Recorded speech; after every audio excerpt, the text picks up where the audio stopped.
गुडी। जी। गुड़िया बेटे जल्दी से मेरा बैग लेकर आओ, मुझे ऑफिस जाने में देर हो रही है। अभी लाई पापा।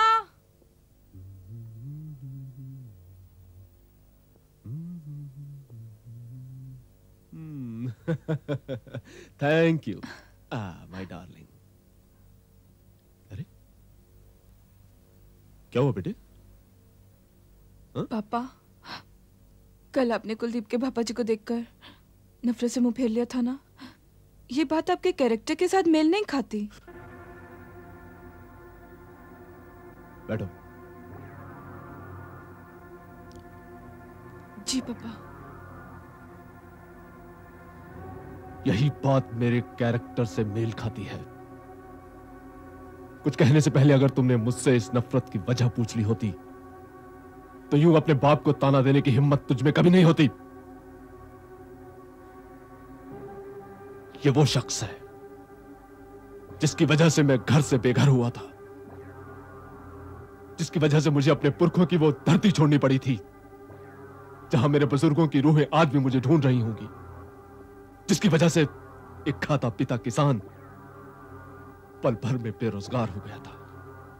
ये 25 साल पुरानी बातें हैं पापा।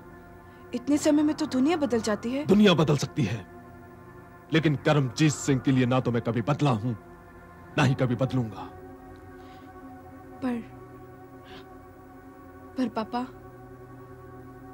उनकी आंखों में तो मैंने हमेशा आपके लिए भरपूर प्यार देखा है। लड़की, मेरी आंखों में तुम उसके लिए सिर्फ शोले देखोगी, समझी? पर पापा, मैं कुलदीप से प्यार करती हूँ। Shut up!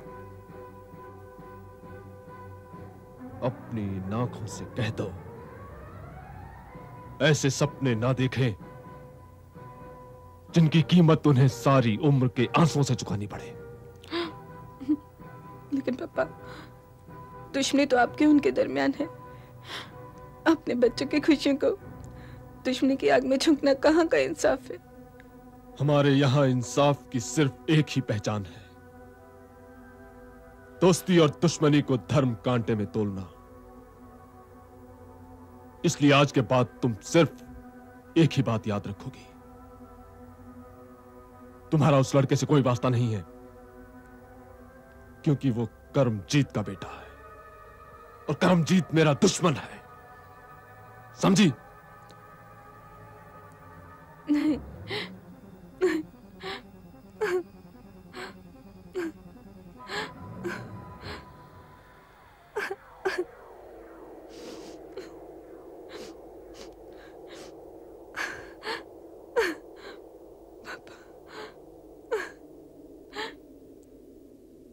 वो चाहे मुझे अपना दुश्मन समझे पुत्र जी, पर मेरे दिल में उसके लिए जज्बा है। वो मेरा यार था, वो मेरा यार है और मेरा यार हमेशा रहेगा। आज गुस्से और नफरत की चादर में उसने अपना असली रूप छिपा रखा है, पर एक जमाना वो भी था पुत्र जी जब हम दोनों घी खिचड़ी थे। हमारे दोस्ती के चर्चे हर घर घर में, हर गली गली में हुआ करते थे। जब हम तुम्हारी उम्र के थे ना जवान, तो आसपास के 24 गांवों में हमारा कोई जोड़ नहीं था। अरे हमारे बहादुरी के चर्चे तो गांव वाले अपने बेटों को सुनाया करते थे। पता नहीं किसकी बुरी नजर लग गई हमारी दोस्ती को। पर पापा जी, ये तो अभी तक आपने बताया ही नहीं कि गुड्डी के पापा आपसे नाराज क्यों हैं? ये बात मैं अभी तुझे समझा नहीं पाऊंगा और ना ही अभी तेरे समझ में ये बात आएगी पुत्र जी। पर एक बात मेरी हमेशा याद रखना पुत्र जी, हरदयाल मेरा जिगरी है, जिगरी। वो तेरे चाचा की जगह है। अरे चाचा ही क्यों, वो तेरे पापा की जगह है। जे तू मेरा चंगा पुत्र है ना, तो मेरी ये बात हमेशा पल्ले बांध कर रखना पुत्र जी। जी पापा जी।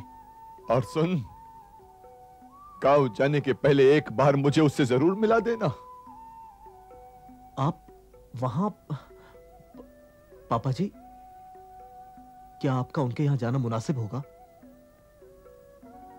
आप खुद ही तो कहते हैं कि वो आपसे नाराज है। अरे वो मुझसे नाराज है, मैं तो उससे नाराज नहीं ना। उसे अपनी दुश्मनी निभाने का शौक है तो निभा लेने दो उसे अपनी दुश्मनी। मुझे तो अपनी दोस्ती निभानी है ना पुत्र जी।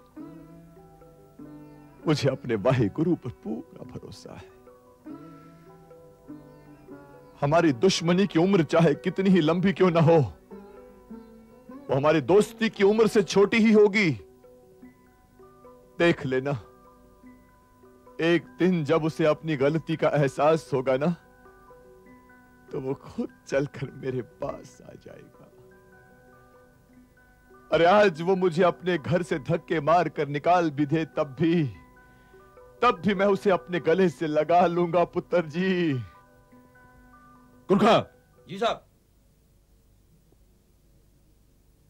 अगर करमजीत सिंह या कुलदीप सिंह नाम का कोई भी आदमी मुझसे मिलने के लिए आए तो बोल देना मैं घर पर नहीं हूं, अंदर नहीं घुसने देना। मैं ऐसे किसी भी नाम के आदमी के साथ मिलना नहीं चाहता, समझे? जी साहब जी।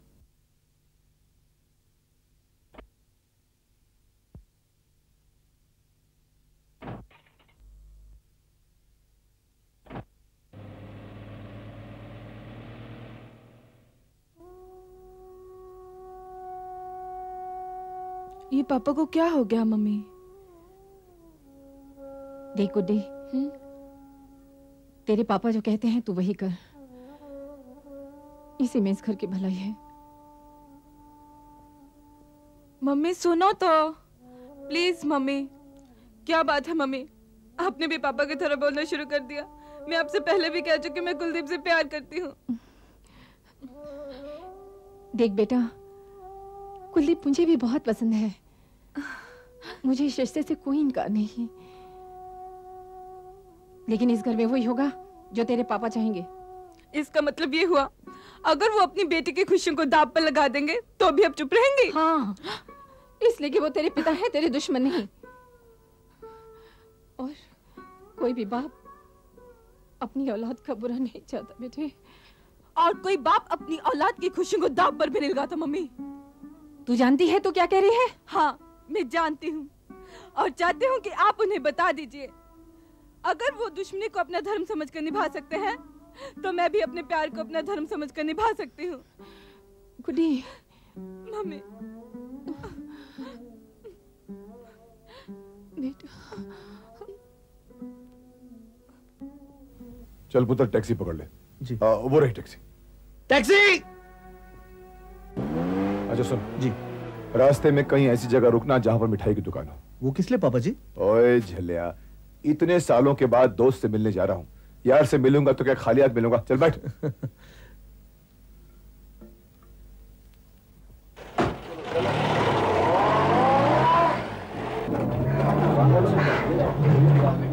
भैया जरा यहाँ रुकेगा कोने में।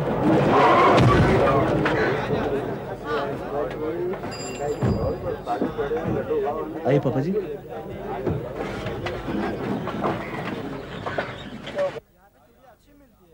हाँ सरदार जी, एक काम करिए, 1 किलो शक्करपारा दे दीजिए। अच्छा साहब जी। और 1 किलो बड़े से लड्डू दे दीजिए। हाँ जी। पैकेट जरा अच्छा सा बांध दीजिए। अभी बांध दे।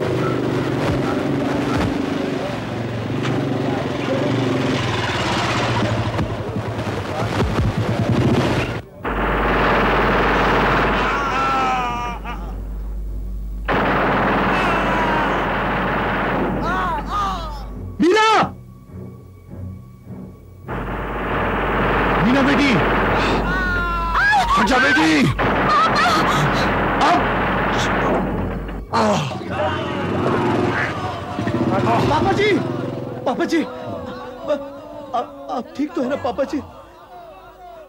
मैं बिल्कुल ठीक हूँ पुत्र, बिल्कुल ठीक हूँ। बच्ची, वो बच्ची।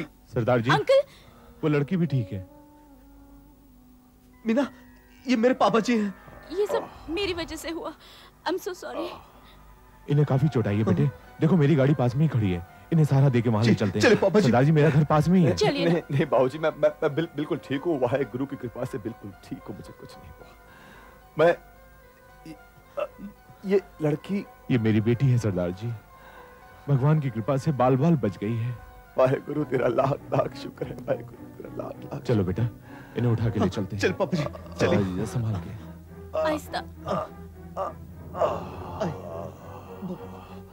आहिस्ता अंकल, आहिस्ता। पापा मैं दरवाजा खोलती हूँ। संभाल के सरदार जी, संभाल के।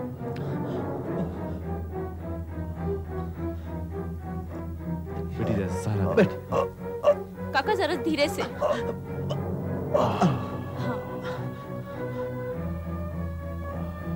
पापा जल्दी करिए ना, जल्दी प्लीज।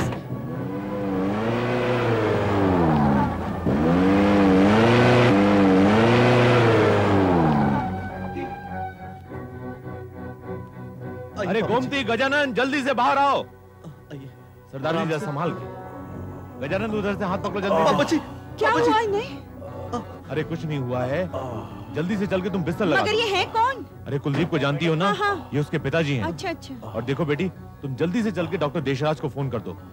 और गोमती, तुम जल्दी से हल्दी का दूध लेकर आओ। सरदार जी जरा संभाल के।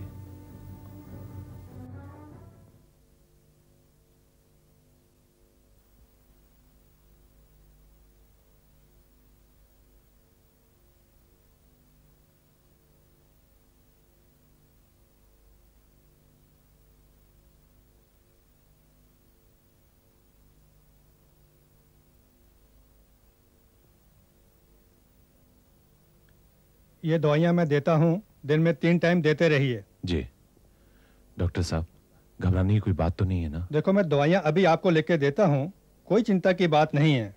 आप ये दवाइयाँ टाइम पे देते रहिए और मुझे फोन से इन्फॉर्म करिए कि इनकी हालत कैसी है। नहीं, मैं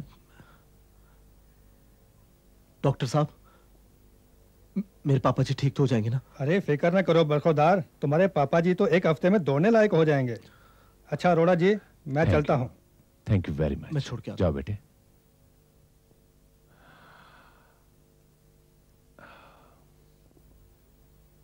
आप उठ गए अंकल? मैं अभी पापा को बुला के लेके आई। नहीं, वो काका काका और पापा साथ वाले रूम में ताश खेल रहे हैं। आपको डिस्टर्ब ना हो इसीलिए वो सब वहां पर हैं। मैं अभी उनको बुला के लेके आई। अरे हाँ अंकल, डॉक्टर साहब ने बोला था आपको ठीक 4 बजे दवाई देने के लिए, मगर आप गहरी नींद सोए हुए थे, इसीलिए मैंने आपको उठाना मुनासिब नहीं समझा। अच्छा बेटी, दे दे बेटी, दे दे।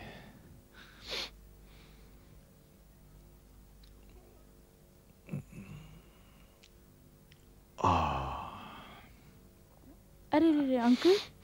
जींदी रहे बेटी, जींदी रहे। अब आपकी तबीयत कैसी है अंकल? सब ठीक है बेटी। तुम सब लोगों को तकलीफ देनी थी, किस्मत यहाँ ले आई। अंकल तकलीफ की क्या बात है? आप ही का घर है, मैं अभी उन्हें बुलाती हूँ।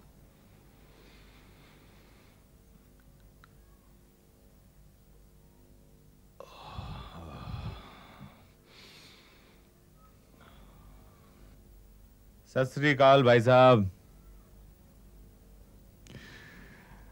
कैसी तबीयत है भाई साहब? कोई तकलीफ तो नहीं है ना आपको? नहीं, वाहेगुरु की कृपा से सब ठीक है। पहले भी आपको बहुत तकलीफ दे दी। अरे कैसी बात कर रहे हैं भाई साहब? काके पुत्रा। हाँ जी। कोई टैक्सी वैक्सी तो ले आ। जी। और ठहर काके, कैसी बात कर रहे हैं भाई साहब? डॉक्टर ने आपको चलने फिरने से बिल्कुल मना किया है और आप जाने की बात कर रहे हैं। इस हालत में हम आपको नहीं जाने देंगे। जाने की तो आपको सोचना भी नहीं चाहिए भाई साहब। नहीं बहन जी, बस अब और नहीं। पहले भी आपको बहुत। अरे भाई साहब, क्यों शर्मिंदा करते हैं? सच बात तो यह है कि जब तक आप बिल्कुल अच्छी तरह से तंदुरुस्त नहीं हो जाते हैं, हम आपको यहां से जाने नहीं देंगे। और अपना बरखुरदार काका भी अपने साथ ही रहेगा। भाई साहब वो अरे लाओ लाओ लाओ।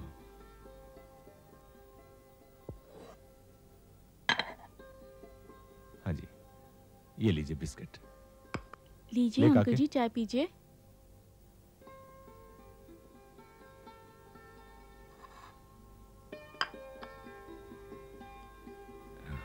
आप ये लीजिए चाय। मम्मी डैडी को दीजिए। लीजिए। हाँ गोमती, मैं कहीं भूल ना जाऊं। हाँ क्या? आज रात को यखनी जरूर बनाना। ओह अंकल जी बिस्किट लीजिए। भाई साहब, यखनी का भी जवाब नहीं है। काका तुम? कॉलेज और स्कूल में हॉकी खेलते वक्त कई बार हड्डियां तोड़वा चुके हैं। माताजी पतीला भरकर यखनी बनाती थी और वही पिला देती थी। बस उस दिन से ऐसा स्वाद लगा है कि बार बार हड्डी तोड़वाने का जी चाहता है।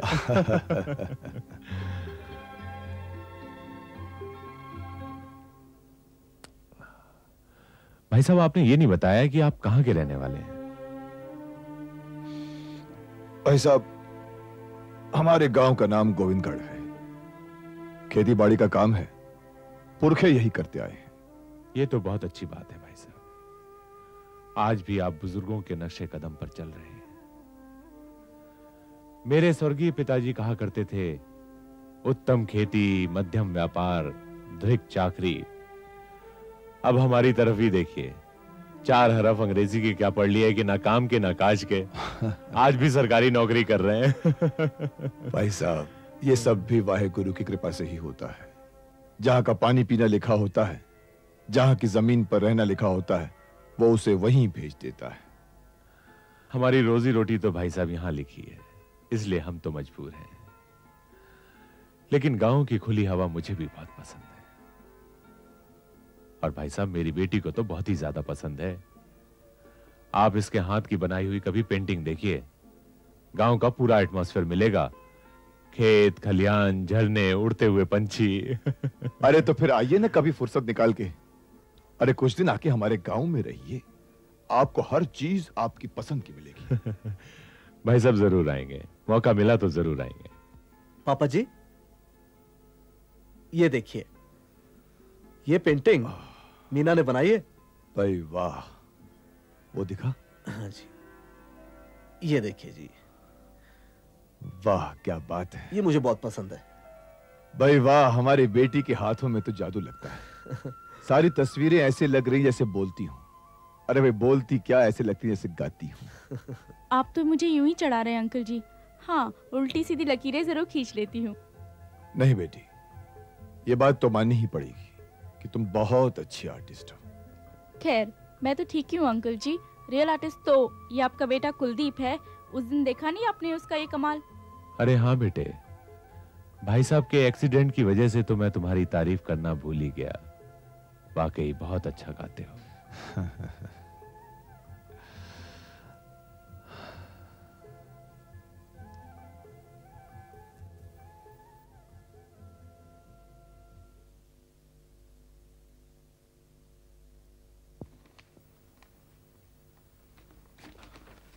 देखा भाई साहब, फिर से वही सब खबरें।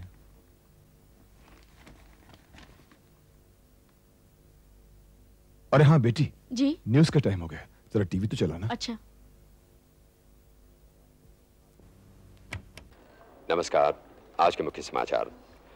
डॉक्टर आंबेडकर भारत रत्न से अलंकृत, आतंकवादियों को प्रशिक्षण दिए जाने का एक और सबूत, देश किसी भी स्थिति का सामना करने के लिए सक्षम, प्रधानमंत्री, अहमदाबाद में स्थिति नियंत्रण में, और पंजाब में विभिन्न घटनाओं में 6 लोगों की मृत्यु, 10 घायल।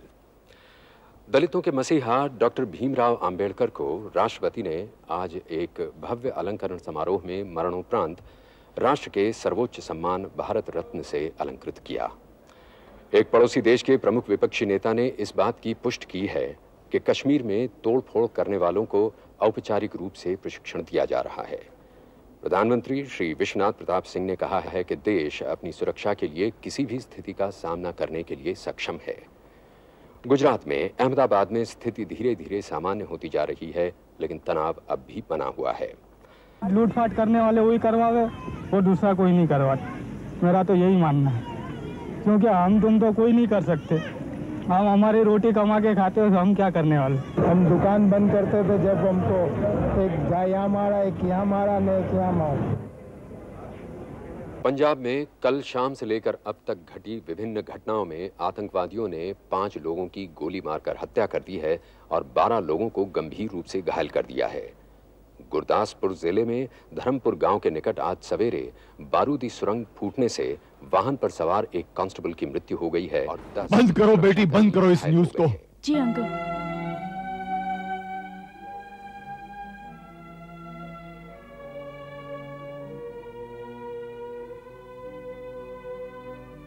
क्या हुआ करमजीत जी? ऐसी खबरें सुन सुनकर तो मेरा दिमाग खराब हो जाता है भाई साहब। कहीं लूटपाट, कहीं मारकाट। आखिर क्या हो गया है हमारे इस देश को? आजादी के 42 साल के बाद भी हम गुलाम हैं, गुलाम, इस आतंकवाद के गुलाम। आप ठीक कहते हैं भाई साहब, यह आतंकवाद का कोड बाहर के मुल्कों से हमारे देश में भी प्रवेश कर गया है। मुझे तो आज तक एक बात समझ में नहीं आई कि झगड़ा किस बात का है भाई साहब।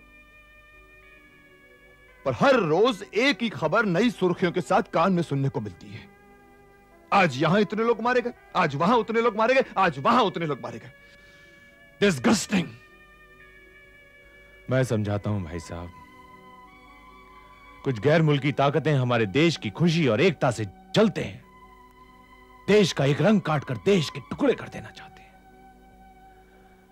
उसके लिए उन्होंने हमारे देश के कुछ बेरोजगार नौजवानों को गुमराह करके उनके जेबों में नोट और हाथों में मशीन गनें थमा दी हैं, जो मार काट और तोड़ फोड़ के जरिए आतंकवाद फैलाने की कोशिश कर रहे हैं। इसके अलावा कुछ बातें और भी हैं। इस सरफा तरफी में कुछ गुंडे मौके का फायदा उठाकर अपने हाथ धो लेते हैं। कुछ ऐसे लोग भी हैं जो ऐसे मौके पर अपनी पुरानी दुश्मनी निकालने के लिए इसका इस्तेमाल करते हैं। भाई साहब, अब उन गुमराह नौजवानों को कौन समझाए कि उनके करदा गुनाह के इल्जाम तो उनके सर पे थोपे जाते हैं, उनके ना करदा गुनाह के इल्जाम भी उनके सर पे थोपे जाते हैं। पर भाई साहब, इतना सब कुछ हो जाने के बावजूद हिंदू मुसलमान सिखों के भाईचारे की भावना में कोई फर्क नहीं आया है। वो तो कल जिस तरह से एक दूसरे के दुख सुख में साथी थे, आज भी वैसे ही एक दूसरे के दुख सुख में साथी हैं। वो ना उन्होंने अपना धीरज खोया है, ना एक दूसरे में अपना विश्वास खोया है। कैसे खोएंगे भाई साहब ये आपसी रिश्ते, ये बंधन, ये सदियों पुरानी गांठें हैं भाई साहब, जो इतनी आसानी से नहीं खुल सकती हैं। यही तो गैर मुल्की ताकतों के मुंह पर एक जोरदार थप्पड़ है। सच कहते हैं आप, पर आखिर इसका कोई अंत तो होना चाहिए भाई साहब। होगा, और जरूर होगा। दुनिया में ऐसा कोई मसला नहीं है जिसका कोई हल नहीं है। तो क्या हल है इस मसले का भाई साहब? किसी भी बीमारी का इलाज ढूंढने से पहले उसका कारण जानना बहुत जरूरी होता है। गोली का जवाब गोली, इससे तो कोई मसला हल नहीं होगा। भाई साहब, इतिहास गवाह है कि 2 वर्ल्ड वॉर लड़ी गई हैं, और जिन मसलों को लेकर लड़ी गई हैं उसका हल भी अक्रॉस द टेबल पर बैठकर ही हुआ है। इसका भी हल निकलेगा जिस दिन हमारे देश के ये गुमराह नौजवान ये समझने लगेंगे कि ये देश हमारा है। जिस दिन हम ये समझने लगेंगे कि ये गुमराह नौजवान हमारे अपने बच्चे हैं, जिस दिन हमें माफी मांगना और माफ कर देने का रास्ता निकालना आ जाएगा, उस दिन यह मसला अपने आप हल हो जाएगा। एक बात और है भाई साहब, आज बच्चे बच्चे से एक बात स्पष्ट हो गई है कि आतंकवादियों का कोई मजहब नहीं है। इसलिए किसी एक मजहब, किसी एक फिरके से ताल्लुक जोड़ना गलत है। अब ठीक कहते हैं भाई साहब।